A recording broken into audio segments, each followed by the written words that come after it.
Willy Rousseau, alias Willy Blix, est sculpteur, musicien, constructeur.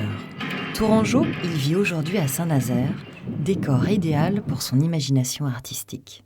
Nous sommes à Saint-Nazaire, sous la base sous-marine de Saint-Nazaire. La première chose qui saute aux yeux, c'est effectivement cette entre guillemets poésie industrielle que moi je reconnais sur des infrastructures industrielles et la petite magie poétique qui peut se dégager d'une grue ou d'autres structures. Donc c'est vrai que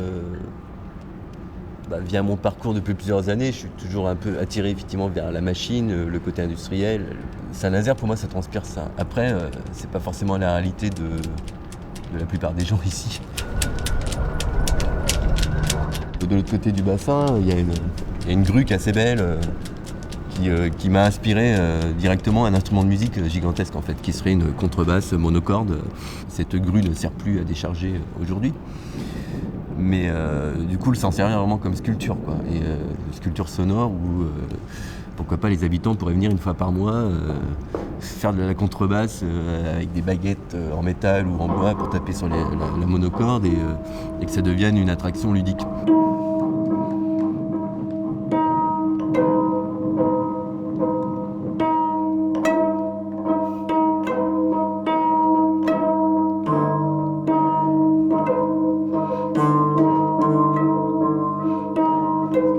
Il y a 10 ans, Willy Blix montait une compagnie de marionnettes automates dans laquelle il expérimentait le rapport entre machine et récit poétique.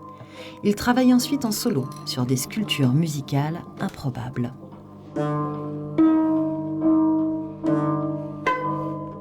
En fait, le départ de ce truc-là, c'est effectivement l'idée de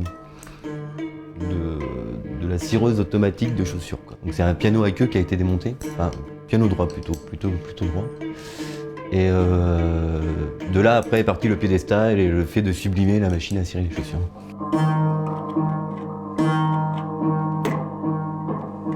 Moi, ce que je défends avant tout depuis des années, donc je suis pas politisé, je suis ça veut pas dire que je suis à côté de la société non plus, bien évidemment, mais moi mon leitmotiv principal depuis tout petit, c'est le rêve en fait.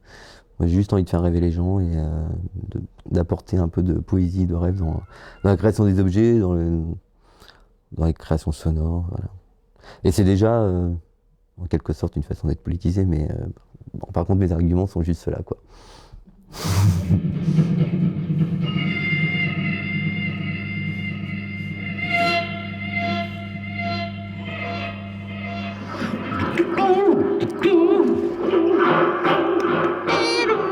Rêver le monde, composer la bande-son d'une ville portuaire et peut-être demain transmettre son savoir-faire à des étudiants en art. Tel est le nouvel horizon de cet artiste inclassable.